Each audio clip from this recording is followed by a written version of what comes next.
Dans cette vidéo, nous plongeons dans la vie tourmentée et la fin tragique de Louis de Funès, l'un des plus grands maîtres de la comédie en France. Réputé pour son énergie débordante, ses mimiques inimitables et son timing comique sans faille, de Funès est devenu une icône du cinéma hexagonal dans les années 60 et 70. Il a laissé son empreinte à travers des chefs-d'œuvre comme Les Aventures de Rabbi Jacob et la célèbre série Le Gendarme. Avec son humour acerbe et son esprit alerte, il a su captiver le cœur du public. Mais derrière cette façade rieuse, sa vie privée fut émaillée d'épreuves et de problèmes de santé qui l'ont profondément marqué. Comme il aimait le dire, le rire est la plus courte distance entre deux personnes. Il a consacré son existence à faire rire des millions, même si sa propre vie n'a jamais été un long fleuve tranquille. Si vous aimez découvrir les dessous des grandes figures comme Louis de Funès, n'hésitez pas à cliquer sur j'aime et à vous abonner pour ne rien manquer de nos portraits fouillés sur vos stars favorites. Né le 31 juillet 1914 à Courbevoie, dans les Hauts-de-Seine, Louis de Funès était le fils de parents espagnols ayant fui leur pays dans des circonstances dramatiques. Son père, Carlos Luis de Funès de Galarza, originaire de Séville, et sa mère, Léonore Soto Regras, de Galice, avaient dû quitter l'Espagne en 1904, confrontés à l'opposition virulente de leurs familles respectives, qui refusaient leur union. Carlos, issu d'une famille noble liée au comte de Galarza, et Léonore, issue de la bourgeoisie espagnole, avaient dû renoncer à leur vie confortable en Espagne pour s'installer en France, où ils connurent désillusions et revers. Ancien avocat, Carlos se reconvertit en tailleur de diamants, mais ses ambitions démesurées pour restaurer sa fortune échouèrent, ruinant peu à peu la famille. Acculé, il simula même sa propre mort, laissant ses effets personnels sur les rives d'un canal parisien pour faire croire à un suicide, alors qu'en réalité, il s'exila en Amérique du Sud dans un dernier espoir de s'enrichir. Hélas, il y contracta la tuberculose et mourut loin des siens, abandonnant Léonore et ses enfants à leur sort. Léonore, autrefois femme aisée, se retrouva contrainte de survivre dans un modeste appartement de Courbevoie, luttant au quotidien pour nourrir sa famille. Son tempérament volcanique et sa fierté ne suffisaient pas à surmonter ses dettes. Pourtant, elle marqua profondément le jeune Louis. Selon le biographe Bertrand Dical, sans aide sociale à l'époque, Léonore devait littéralement supplier les commerçants du quartier pour obtenir du crédit, souvent sous le regard gêné de son fils. Le réalisateur Georges Lautner, qui l'a côtoyée, la décrivait comme une femme capable de crises de colère mémorables, des traits que l'on retrouvera plus tard dans les personnages explosifs interprétés par Louis. Lautner disait même, de Funès, c'est sa mère. Marqué par la pauvreté et ses humiliations, le jeune Louis développa un mécanisme pour échapper à sa réalité, faire rire. Son biographe souligne qu'il canalisa ses douleurs dans le comique, découvrant qu'il pouvait amuser par ses mimiques et son humour physique, ce qui scella son destin artistique. Pourtant, ses débuts furent chaotiques. Élève moyen au lycée Condorcet de Paris, il abandonna vite les études, sans espoir d'une carrière classique. Sans autre option, il trouva refuge dans la musique, jouant du piano dans les bars et cabarets parisiens, notamment à Pigalle. C'est là, dans les fumées et l'effervescence nocturne, qu'il testa ses premiers gags, agrémentant ses morceaux de grimaces pour distraire serveurs et clients. Ce fut son premier public, restreint mais révélateur. Surnommé affectueusement « Fufu », Louis, polyglotte maîtrisant le français, l'espagnol et l'anglais, trouvait dans la musique et le dessin des échappatoires à ses souffrances. Ses nuits à Pigalle, bien que peu lucratives, furent formatrices. Il y affinait déjà le mélange humour-musique qui deviendrait sa signature au cinéma. Dans les années 40, il décida de franchir le pas vers le théâtre en s'inscrivant à l'école Simon, où malgré une apparence jugée peu photogénique, petit, chauve et discret, il se fit remarquer pour son génie comique. Il y rencontra Daniel Gélin, qui deviendra un précieux allié pour ses débuts. Anecdote révélatrice. Le cinéaste Lautner se souvenait comment Louis, même des décennies plus tard, riait en récitant des formules chimiques apprises jadis, mimant ses professeurs avec malice. Toutefois, ses débuts furent aussi marqués par des déconvenues. Renvoyé de son lycée après un incident d'incendie, il connut une succession d'emplois précaires, comme le raconte son fils Olivier, évoquant ses années de galère où son père enchaînait petits boulots et auditions ratées. Trop atypique physiquement pour les premiers rôles, il se contenta de figurations au cinéma tout en continuant à animer les nuits parisiennes au piano. Puis survint la guerre. En 1939, Louis de Funès, alors âgé de 25 ans, fut mobilisé comme des milliers de jeunes Français. Mais son frêle gabarit, 1,65 m pour à peine 54 kg, et ses antécédents familiaux marqués par la tuberculose le rendirent inapte pour le combat en première ligne. Déclaré inapte à porter les armes, il fut affecté à des tâches secondaires, logistique et intendance. Pourtant, même dans cette fonction effacée, Louis parvint à se faire remarquer, à sa manière. Pour égayer ses camarades, il improvisait des imitations, notamment celle de Maurice Chevalier, qui déclenchait l'hilarité dans les chambrées. Le comique, déjà, était une arme de survie. Mais en avril 1940, un nouveau coup dur tomba. Suspecté d'être lui-même atteint de tuberculose, Louis fut réformé et renvoyé à la vie civile. Il n'eut jamais cette maladie, mais cette suspicion suffit à l'écarter de l'armée. Et pendant que Louis rentrait chez lui, son frère aîné, Charles, fut lui envoyé au front.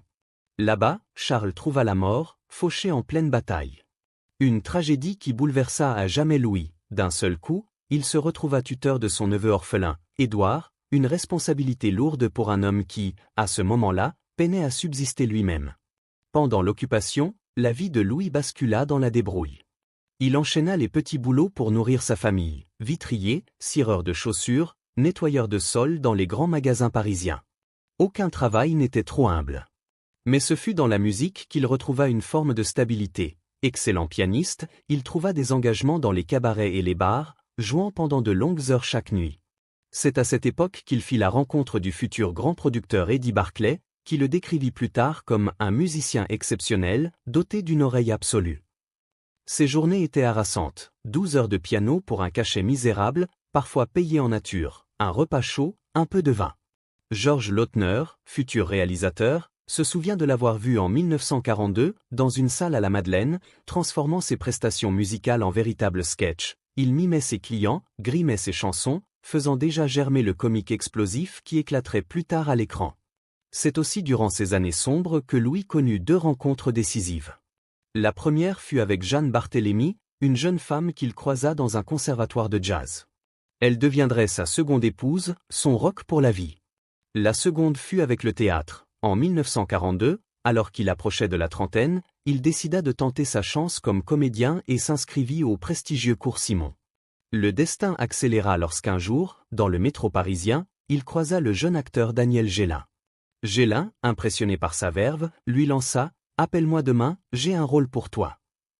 Un simple coup de fil, mais qui changea tout. Pour la première fois, Louis avait une porte entr'ouverte dans le milieu fermé du cinéma.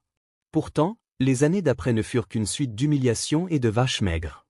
Il accumula des rôles minuscules, garçon de café, agent de police, employé nerveux, souvent non crédité, pour des cachets de misère.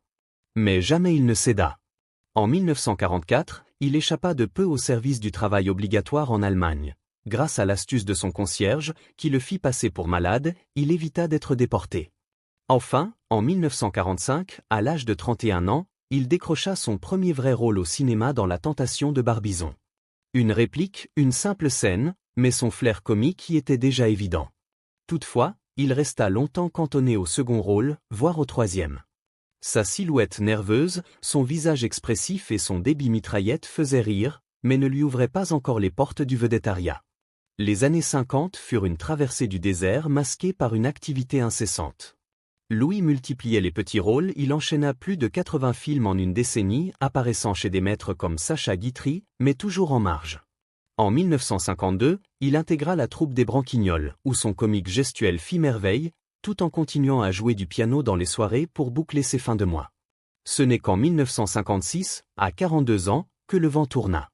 Son apparition dans la traversée de Paris face à Jean Gabin et Bourvil fut un choc. En quelques minutes, il campa un commerçant lâche et hilarant, et creva l'écran. Pour la première fois, la critique nota son nom. L'année suivante, 1957, fut celle du premier vrai succès populaire. Avec comme un cheveu sur la soupe et surtout ni vu, ni connu, il remporta un triomphe en salle. La presse le sacra, l'acteur le plus drôle de France. Pourtant, même là, le sommet semblait encore loin. Sa carrière connut encore des hauts et des bas. Il fallut attendre 1959 pour que tout change radicalement. Sur scène, dans la pièce Oscar, il explosa. Son jeu nerveux, ses mimiques folles, ses colères burlesques firent rire aux larmes le tout Paris. De Funès était enfin reconnu comme un phénomène unique. Mais c'est le cinéma qui allait le propulser au rang de star nationale. En 1963, dans Pouic Pouic, il imposa pour la première fois son personnage fétiche, ce petit homme irascible, gesticulant, perpétuellement dépassé par des situations absurdes. Le public en redemanda. Puis vinrent les triomphes en rafale, le Gendarme de Saint-Tropez, Fantomas, le Cornio, la Grande Vadrouille. En 1967, Louis de Funès était devenu, à 53 ans, la star comique numéro 1 en France, attirant des millions de spectateurs à chaque sortie. Il s'offrit alors le château de Clermont, en Loire-Atlantique, un havre de paix pour fuir le tumulte d'une célébrité qui, désormais, le dépassait.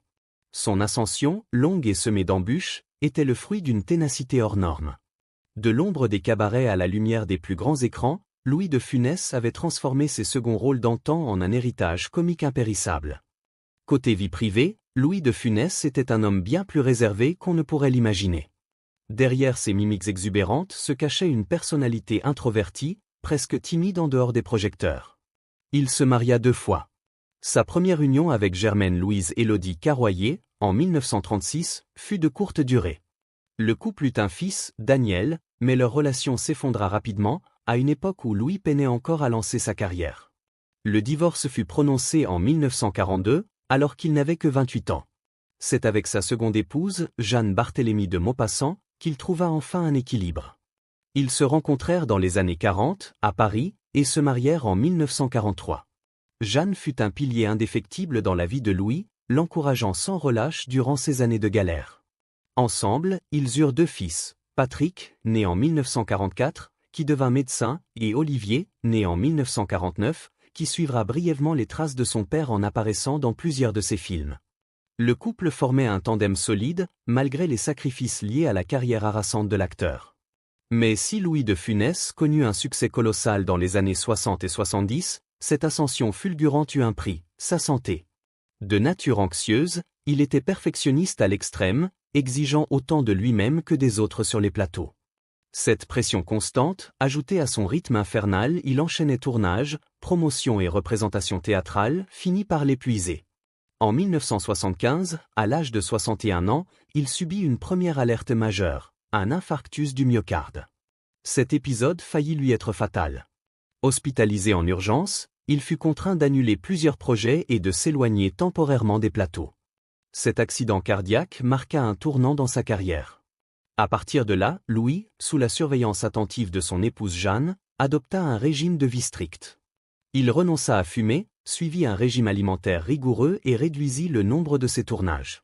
Toutefois, il refusa de se retirer totalement, revenant en force en 1978 avec la zizanie, surtout, la soupe aux choux en 1981, qui rencontra un immense succès auprès du public.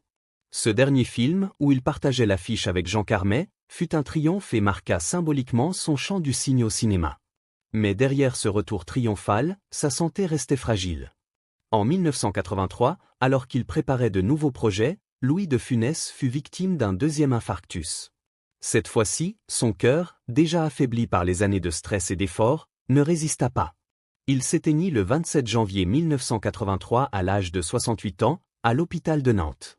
La nouvelle de sa mort provoqua une immense vague d'émotions en France et dans toute la francophonie. Des générations entières, qui avaient grandi avec ses films, furent endeuillées par la disparition de celui qui incarnait le rire à l'état pur. Louis de Funès fut inhumé dans le petit cimetière du Cellier, en Loire-Atlantique, non loin de son château de Clermont, son refuge loin de l'agitation parisienne. Il repose aujourd'hui auprès de son épouse Jeanne, décédée en 2015, et de ses proches. Jusqu'à la fin, l'acteur resta fidèle à ses racines, discret, humble malgré la gloire, et profondément attaché à sa famille. Au fil des années, son héritage n'a cessé de grandir. Ses films, diffusés encore et encore à la télévision, continuent de fédérer petits et grands. Avec ses personnages irascibles mais attachants, il a su toucher toutes les générations. Selon son fils Olivier, Louis de Funès considérait le rire comme une mission, il disait toujours qu'il fallait faire rire pour rendre le monde un peu moins triste. Et aujourd'hui, plus de 40 ans après sa disparition, il reste une figure incontournable du patrimoine cinématographique français, symbole d'un humour intemporel et d'une carrière construite à la force du poignet, malgré les épreuves.